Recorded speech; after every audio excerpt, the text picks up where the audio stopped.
Well, the fellas went out there this afternoon and they did exactly what they needed to do. Picking up the 5-2 win over the Minnesota Twins, splitting the 4-game set, but winning the last two, and you're now 87-69 on the year. And no matter what the Yankees or the Red Sox do today, you will be one game back of somebody. You'll be one game back of a playoff spot as of tonight. Wild stuff. We don't know who it's going to be, and I'll get to all of the things I want to talk about later when it comes to playoffs and how big that series is coming up against the Yankees. And I think we can all agree that that series is the biggest set since 2016. What series has meant more? Nothing. Absolutely. You say, well, when they came back home, that was in what, like August? And this is late September, 6 games left. And you could be you're going to be one game out of a playoff spot. And this could be the team that you're having to catch. It's going to be a wild time at Rogers and the off day tomorrow before the Jays get that going on Tuesday. But let's break down this ball game for what it was and talk about the goods, the bads. There wasn't too many bads, but we'll talk about all of it. All right? Top of the second inning, Danny Jansen comes to the dish with Espinal and Dickerson on.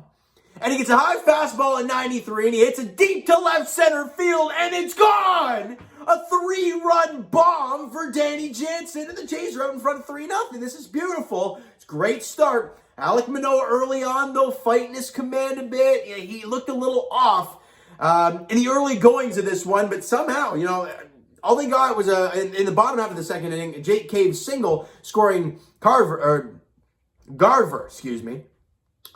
and it made it 3-1.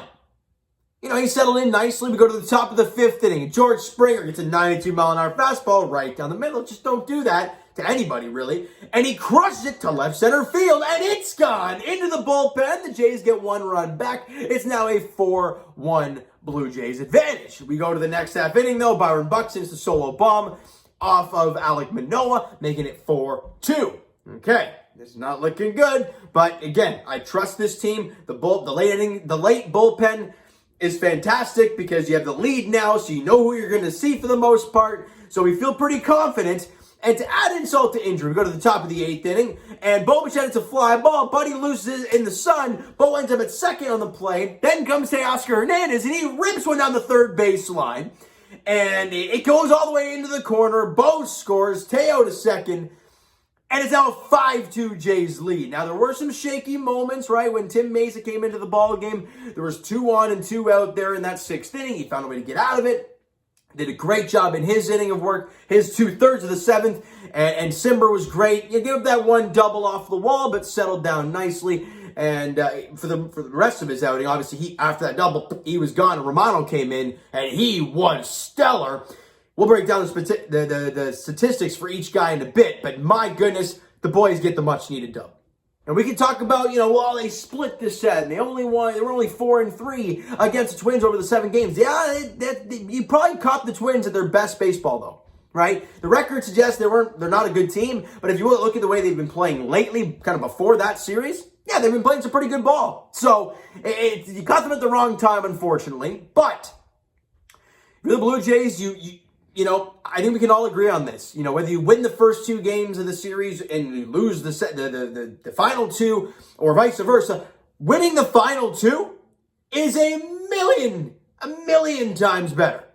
And that's exactly what happened in this series. So there are so many storylines. You can talk about George Springer not only being back in center field, but being back with the bat. We talked about it yesterday. He was like 0 for 22 against the Twins up to that point. He was having an awful time. He had the home run yesterday, felt good. And he goes out there today and goes 3 for 4. The run scored, an RBI, a home run, and a walk. He got on base 4 of the 5 times he came to the dish. And George, he's ticking at the right time. He's ready and raring to go to play center field at Rogers Center against the New York Yankees on Tuesday. He's jacked and ready to go. Bo Bichette went 2 for 4 in the game with the run scored and a walk. Technically it went 2 for, but one guy lost it in the sun, but it counts for him.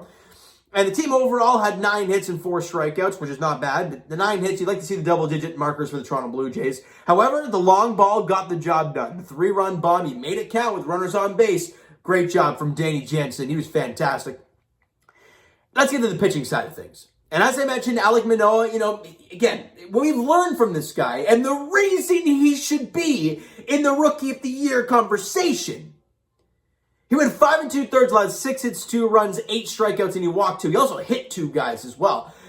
Again, the command wasn't all that there, but he is a dog. He will fight. He will claw through his outing, and he will find a way to get through it. And that's exactly what we saw today. You're not always going to see the game he had against the Rays where 8 innings of 1 hit and 10 strikeouts, no walk. You're not going to see that all the time. You're going to see games like this where you don't have your best stuff, but you find your way to fight through it and still put together just about a quality start. So he was very, very good today. And once again, he should be in the conversation at least for Rookie of the Year. He's now over 100 innings. He's got almost 120 strikeouts, an ERA I think it's like 3.35 after this game today. Going for a playoff spot, it's meaningful games he's playing in. So it's, in my opinion, guys, he should be in the conversation. We all agree he should be on the conversation. Tim Mayza went an inning, no hits, no walks, struck out 3. He was great, fantastic. Tim Mayza has been unbelievable all year long. Today's game was game number 60 for Tim Mayza. 6-0.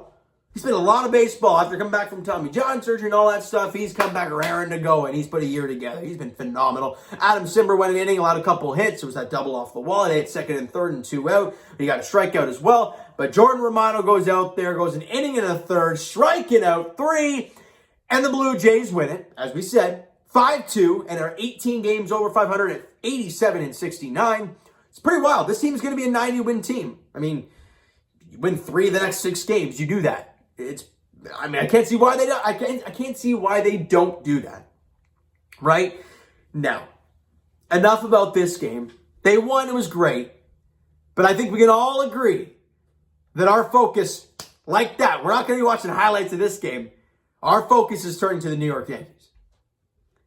Because they start a 3-game set against the Yankees on Tuesday. Now, if I'm not mistaken, I read on Twitter, it didn't say it on the score or anything, but I believe Hyun Jin Ryu is going in Game 1 on Thursday against Corey Kluber. Game 2, it was either Robbie Ray or Jose Barrios, and then Game 3 was either or. They were flipped. And that would set Barrios up for Game 163 if you need it, and Robbie Ray for the wild card if you make it. So that's how that's going to work, and that's exactly what you want. You want your 2 best guys, 2 of your best guys, 2 of your hottest guys out there against the team you're trying to catch with very minimal games to go. Now, I said earlier that I had some math that I was doing, trying to figure out, okay, what do the Jays need to do here, even if the Yankees win it? How do we need to do this? Well, let's say for argument's sake, the Yankees lose tonight to the Red Sox, which would be phenomenal. And people are like, well, why don't you want to catch the Red Sox? Well, honestly, my opinion is this.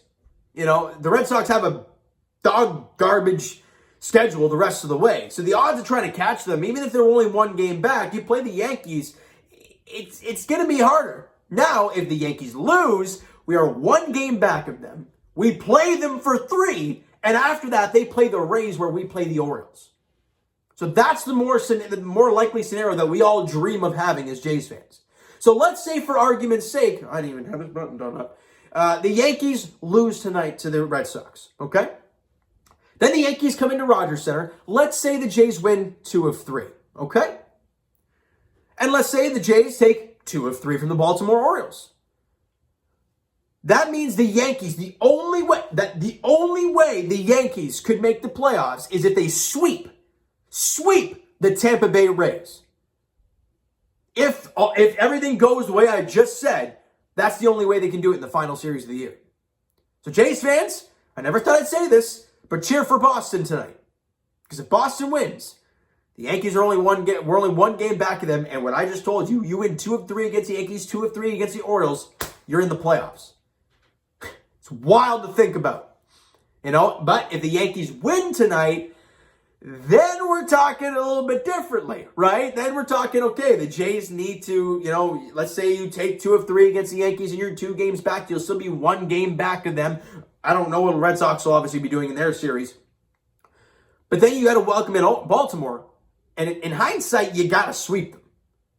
Right? Because the Yankees, they might win 2 of 3 against Tampa. Tampa's already locked up the division. They've already locked up all kinds. They're going to be resting guys at this point. So you can't take anything for granted. So in hindsight, we really want Boston to win tonight.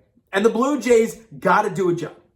They have played very well against the Yankees all year long. I believe they're 10-6 against them this season. I heard that on the radio, but I thought we were a lot better than that. I don't think we lost a series, and we swept them in 4 at Yankee Stadium. So I don't know how that makes sense. You guys can let me know what their season series is. Either way, there's no way the Yankees can, even if they swept us, which would end the year pretty much, but actually it would end the season. Depending on what happens with the Red Sox tonight, either way.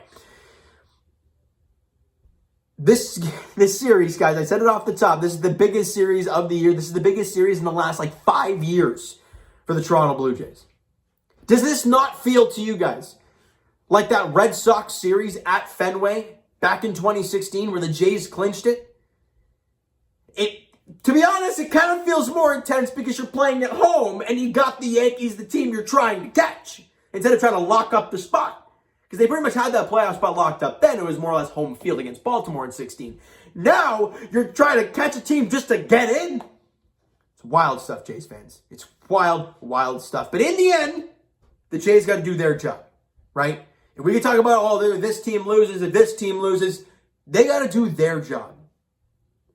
And the Jays offense scored 6 runs yesterday, 5 runs today. It's great to see, but now you got to play the Yankees. All right, and if I'm not mistaken, as I mentioned earlier, Corey Kluber and Hyun Jin Ryu, I believe, is going to be in that game, 7:07 first pitch. But if I'm this is the part I'm scared about.